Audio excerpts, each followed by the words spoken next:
तो भाई दोस्तों, कल की वीडियो में आपने देखा कि हमने गोविंद धाम से लेकर के यहाँ तक का सफ़र कैसा रहा, क्या क्या चीज़ें मैंने आपको बताई।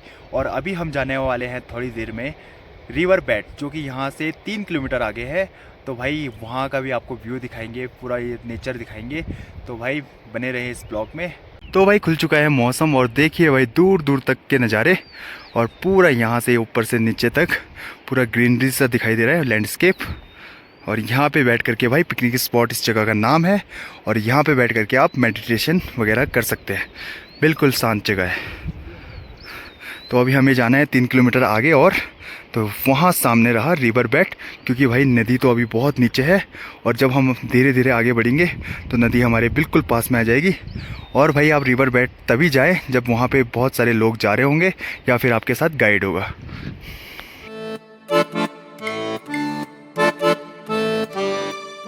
फ़िलहाल निकल चुके हैं हम पिकनिक स्पॉट से, और भाई अभी जा रहे हैं हम रिवर बेट की तरफ। और जैसे जैसे आप वैली के अंदर जाएंगे वैसे वैसे आपको अलग अलग फ्लावर्स की वैरायटीज़ मिलेंगी, स्पीचेस मिलेंगी।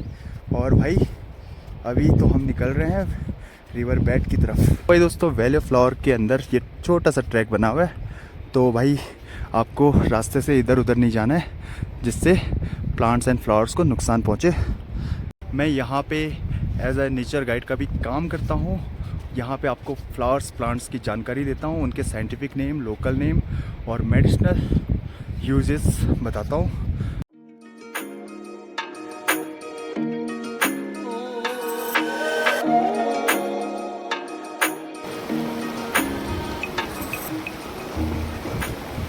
तो दोस्तों, हम अभी उस जगह पे पहुँच चुके हैं जहाँ से फिर से दो रास्ते डाइवर्ट होते हैं। एक रास्ता यहाँ से नीचे जाता है ग्रेव के लिए, और ये रास्ता जाता है रिवर बेट के लिए। तो भाई जो ये ग्रेव के लिए जाता है, आप लोगों को, बहुत सारे लोगों को पता नहीं होगा कि यहाँ पे भाई एक रॉयल बॉटनिकल गार्डन से एक मैम आई थी, जो लेडी थी, बॉटनिस्ट थी, जिन्होंने फ्रैंक स्मिथ की बुक से इंस्पायर होकर के यहाँ पे आए थे। और भाई वो फ्लावर्स के ऊपर रिसर्च करते करते इस पहाड़ी से गिर गए थे। तो भाई उनकी याद में उनकी बड़ी बहन ने आकर के ये ग्रेव बनाया है, जो कि बहुत सारे फॉरेनर्स इस जगह को एक्सप्लोर करते हैं। और वहाँ पे भी, नीचे पे भी बहुत सारे फ्लावर्स होते हैं। तो भाई ये देखिए, फूलों की घाटी, वैली ऑफ फ्लावर्स। जब वर्ल्ड हेरिटेज साइट नहीं था, नेशनल पार्क नहीं था, तब यहाँ पे हमारे गांव के लोग, जो पहले पुराने लोग थे, वो यहाँ पे अपने गाय बकरी चराने के लिए आते थे 4 महीने के लिए। क्योंकि भाई यहाँ पे बहुत सारे घास है, मिडोज़ है। फूलों की घाटी यानी कि वैली ऑफ फ्लावर्स का पुराना नाम नंदन कानन के नाम से जाना जाता था। और 1937 में जब यहाँ पे कामेट से लौट रहे पर्वतारोही, माउंटेनियरिंग, फ्रैंक स्माइथ यहाँ अपने साथियों के साथ पहुँचे, तो उन्होंने इस जगह के बारे में एक बुक लिखी, द वैली ऑफ फ्लावर्स करके। और उस बुक को पढ़ करके, उस बुक से इंस्पायर होकर के यहाँ पे एक रॉयल बॉटनिकल गार्डन से जॉन मार्गेट लेगी आए थे। तो भाई मैं जिस मैम की बात कर रहा हूँ, वो रॉयल बॉटनिकल गार्डन इंग्लैंड से आए थे, जो कि एक बॉटनिस्ट थे। और यहाँ पे फ्लावर्स के ऊपर रिसर्च करते हुए, उनको कलेक्ट करते हुए, उनका पैर एक पहाड़ी से फिसल गया और उनकी डेथ हो गई, जिनकी याद में उनकी बड़ी बहन में आकर के बाद में एक ग्रेव बनाया, जिसको बहुत सारे फॉरेनर्स अभी भी आते हैं। और उस जगह पे भी बहुत सारे फ्लावर्स होते हैं। तो भाई दोस्तों, अगर आपको वैली को पूरा एक्सप्लोर करना है, तो आपको भाई सुबह टाइम से निकलना पड़ता है, और टाइम से वैली ऑफ फ्लावर्स में पहुंचना पड़ता है। क्योंकि भाई जहां से वैली ऑफ फ्लावर्स स्टार्ट होता है, वहां से और 4 किलोमीटर का ट्रैक और रह जाता है।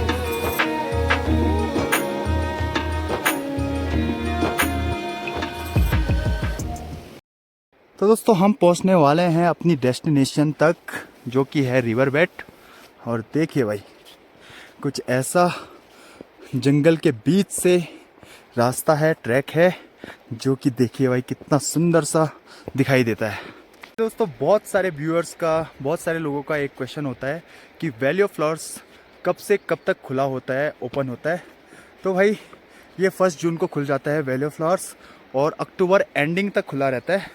और भाई जो इसका पीक सीज़न होता है, हालांकि हर सीज़न में वैली ऑफ फ्लावर्स सबसे बेस्ट होता है, और जो जिसमें आपको सबसे ज़्यादा फ्लावर्स देखने को मिलते हैं वो जुलाई मिड टू अगस्त एंडिंग तक होता है। हालांकि सितंबर में भी बहुत सारे फ्लावर्स होते हैं, लेकिन उतनी वैरायटीज़, उतनी स्पीचेस आपको देखने के लिए नहीं मिलती है सितंबर में। और श्री हेमकुंड साहिब जी में आपको उस टाइम पे ब्लू पॉपी, ब्रह्मकमल और भी बहुत सारे फ्लावर्स देखने को मिलते हैं श्री हेमकुंड साहिब में। अपनी डेस्टिनेशन के ऑलमोस्ट करीब है और बस पहुंचने वाले हैं अगले 10 मिनट में रिवर बेड तक।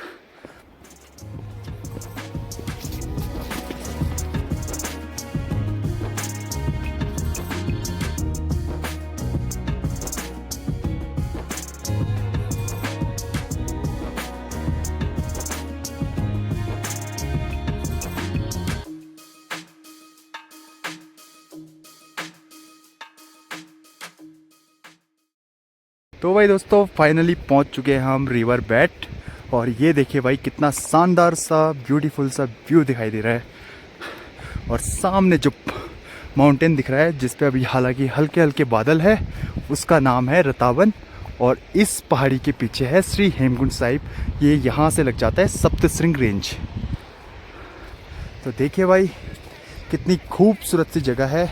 और जो भाई वैली के फर्स्ट स्टार्टिंग में ही थक जाते हैं, हार मान जाते हैं, उनको ये व्यू देखने को नहीं मिलता है। वो लोग सोचते हैं कि बस यही है वैली, बट वैली का जो वैली ऑफ फ्लावर्स का, फूलों की घाटी का जो असली मज़ा है, असली नेचर है, व्यू देखने को मिलता है, वो यहाँ से मिलता है दोस्तों। और सामने टिपरा ग्लेशियर है रतावन माउंटेन पे, जहाँ से हमारी पुष्पावती रिवर बहती है। तो 2013 में जब फ्लड आया था, बाढ़ आई थी, तो भाई पहले ये पैच हुआ करता था पूरा ग्रीन और बीच से नदी निकलती थी। उस टाइम पे ये पैच थोड़ा सा बह गया था। हालांकि आज 10 साल से ऊपर हो गए, अब धीरे धीरे ग्रीनरी फिर से उगना शुरू हो गई है, फिर से शुरू होने लगी है।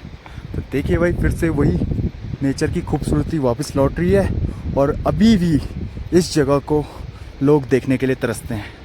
तो जब भी दोस्तों आप लोगों का प्लान बने वैली ऑफ फ्लावर्स जाने का, आने का, तो भाई यहाँ तक ज़रूर आइएगा। तो भाई दोस्तों बहुत सारे लोग इस जगह पे नहीं पहुँच पाते हैं, क्योंकि वैली स्टार्टिंग में ही वो थक जाते हैं, हार मान जाते हैं, और जो इस जगह पे आता है उसको ही असली नेचर का पता चलता है। तो भाई गौरव भाई और मैंने पहले से डिसाइड किया था कि अगर वैली ऑफ फ्लावर्स जाएंगे तो भाई रिवर बेड तक जाएंगे, चाहे कितनी भी बारिश हो, कितना भी मौसम ख़राब हो, तो हमें जाना था। और फाइनली आज भगवान जी की कृपा से, वाहिगुरु जी की कृपा से ये भाई मौसम अच्छा रहा। हालांकि सुबह सुबह थोड़ा सा बारिश हुई थी, लेकिन उसके बाद जब बारिश रुकी तो पूरा मौसम क्लियर हो चुका था।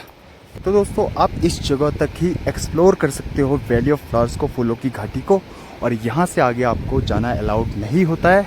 और आप यहाँ तक पहुँचो, यहाँ पे अपना जो भी लंच वगैरह करना है कर लीजिए, नदी के किनारे बैठना है बैठिए, मेडिटेशन करना है करिए, बस यहीं तक वैली ऑफ फ्लावर्स का सफ़र होता है। और यहाँ से आप टाइम से वापस घांगरिया गोविंद धाम के लिए निकल जाइए। तो देखिए भाई बहुत सारे टूरिस्ट हमारे साथ साथ यहाँ रिवर बेड तक पहुँच गए हैं और आराम से अपना फ़ोटो शूट कर रहे हैं। तो देखिए भाई कुछ ऐसा नज़ारा देखने को मिलता है। दोस्तों यहाँ पे मुझे एक और फ्लावर देखने को मिला, इपिलोबियम, जिसे हम रिवर ब्यूटी भी कहते हैं। तो भाई अभी तो ये थोड़ा बहुत ही हुए हैं, और इसके बाद जब पीक सीजन आएगा तो इस जगह पे पूरा ऐसे पिंक कलर के फ्लावर होते हैं, और इनकी खूबसूरती आपको क्लोज़अप में दिखाता हूँ। और ऐसे पूरा पिंक हो जाता है यहाँ से वहाँ तक।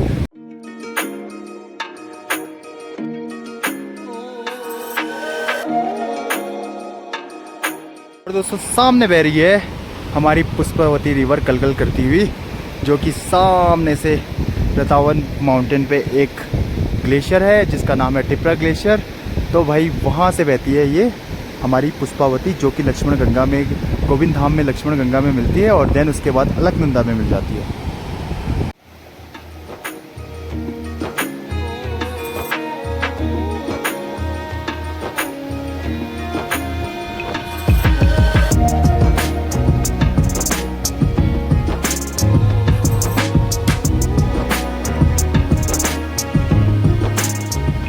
तो दोस्तों फाइनली पहुंच चुके हैं हम रिवर बेड, अपनी फाइनल डेस्टिनेशन तक। भाई सुबह से कुछ नहीं खाया है तो यहाँ पे बैठ के आराम से अपना लंच करते हैं, क्योंकि भाई रास्ते में हमने एक बिस्किट खाया था। और उसके बाद हम चलते रहे टाइम से यहाँ पे रिवर बेड तक पहुँच गए। और अब बैठ करके करते हैं पहले लंच, और देन उसके बाद आपको यहाँ का व्यू दिखाते हैं, और उसके बाद चलते हैं वापस गोविंद धाम घाघरे के लिए। हाँ भाई, भूख लगी है, भूख लगी है, लंच करेगा?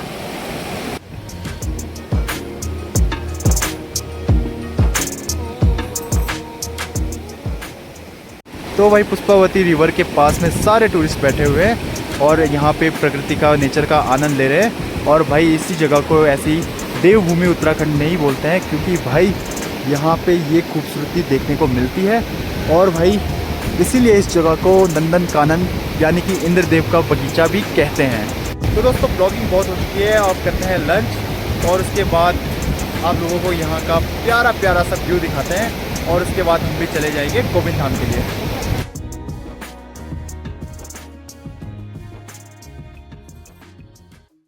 तो चलिए जी, हमारा लंच वगैरह भी हो गया है, और भाई थोड़ी देर बैठते हैं, रेस्ट करते हैं, व्यूज़ देखते हैं प्रकृति का, नेचर का, और भाई उसके बाद निकलते हैं गोविंद धाम घाघरे के लिए।